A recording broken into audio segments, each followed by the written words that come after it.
जय गंगा मैया की। हर हर गंगे। गंगा दशहरा। ज्येष्ठ सुदी दशमी को गंगा दशहरा कहा जाता है। इस दिन नदियों में श्रेष्ठ गंगा जी भगीरथ द्वारा स्वर्गलोक से पृथ्वी पर अवतरित हुए थे। ज्येष्ठ शुक्ल दशमी को सोमवार तथा हस्त नक्षत्र होने पर यह तिथि घोर पापों को नष्ट करने वाली मानी गई है। हस्त नक्षत्र में बुधवार के दिन गंगा अवतरण हुआ था, इसलिए यह तिथि अधिक महत्वपूर्ण है। इस तिथि में स्नान, दान, तर्पण से 10 पापों का विनाश होता है, इसीलिए इसका नाम दशहरा पड़ा। तो इस गंगा दशहरा आप भी जरूर गंगा में स्नान करिए और अपने सारे पापों का नाश कर दीजिए। उन पापों से मुक्त हो जाइए जो कभी आपसे जाने अनजाने में हुए हैं। तो ये गंगा दशहरा आखिर है कब? गंगा दशहरा इस बार 25 मई को पड़ रहा है। 25 मई सोमवार के दिन गंगा दशहरा है। तो आप सब लोग अपने पापों को धोने के लिए गंगा पर स्नान जरूर कीजिए और इस दिन दान तर्पण का बहुत महत्व होता है। हो सके तो कुछ ना कुछ दान जरूर दीजिए। गरीबों को पानी पिलाइए।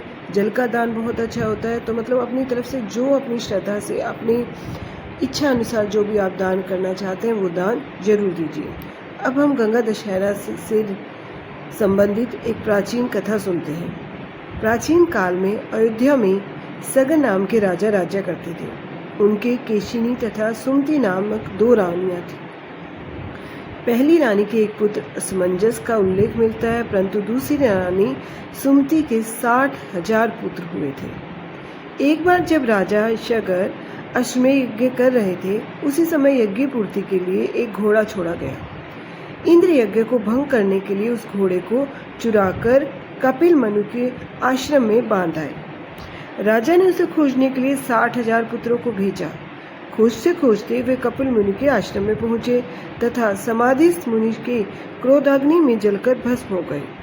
अपने पितव्य चरणों को खोजता हुआ अंशुमन जब मुनि आश्रम में पहुंचा तो महात्मा गरुड़ ने भस्म होने का समूचा वृतांत बताया। गरुड़ जी ने यह भी बताया कि यदि इन सब की मुक्ति चाहते हो तो गंगा जी को स्वर्ग से धरती पर लाना पड़ेगा। इस समय अश्व को ले जाकर अपने पितामह के यज्ञ को पूर्ण कराओ, उसके बाद यह कार्य करना। अंशुमान ने घोड़े सहित यज्ञ मंडप पर पहुंचकर सगर से वृतांत कह सुनाया।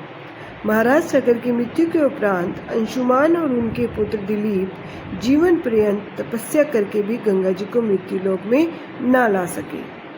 अंत में महाराज दिलीप के पुत्र भागीरथ ने गंगा जी को इस लोक में लाने के लिए गोकर्ण तीर्थ में जाकर कठोर तपस्या की। इस बार तपस्या करते करते कई वर्ष बीत गए। तब ब्रह्मा जी प्रसन्न हुए और गंगा को पृथ्वी लोक पर ले जाने का वरदान दिया।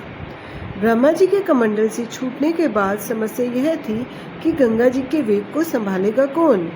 विधाता ने बताया कि भूलोक में भगवान शंकर के सिवाय किसी में यह सामर्थ्य नहीं है जो गंगा जी के वेग को संभाल सके। इस आदेशानुसार भगीरथ को फिर एक अंगूठे के बल खड़े होकर भगवान शंकर की आराधना करनी पड़ी। शिव जी प्रसन्न हुए और गंगा को धारण करने के लिए जटा फैलाकर तैयार हो गए। गंगा जी देवलोक से छोड़ी गई और शंकर की जटा में गिरते ही विलीन हो गई। गंगा जी को ऐसा अहंकार था कि शंकर की जटाओं को भेदकर रसातल में चली जाऊंगी। गंगा जी शंकर की जटाओं में कई वर्षों तक भ्रमण करती रही, लेकिन निकलने को कहीं मार्ग ही नहीं मिला। भगीरथ के पुनः अनुनय विनय करने पर नंदीश्वर ने प्रसन्न होकर हिमालय में ब्रह्मा जी द्वारा निर्मित बिंदुसार में गंगा को छोड़ा। उस समय इनकी 7 धाराएं हो गई। आगे आगे भागीरथ दिव्य रथ पर चल रहे थे, पीछे पीछे 7वीं धारा गंगा जी की। धरातल पर गंगा जी के आते ही हाहाकार मच गया। जिस रास्ते से गंगा जी जा रही थी उसी मार्ग में ऋषिराज जनु का आश्रम तथा तपस्या स्थल पड़ता था। तपस्या आदि में विघ्न समझकर वे गंगा जी को पी गई।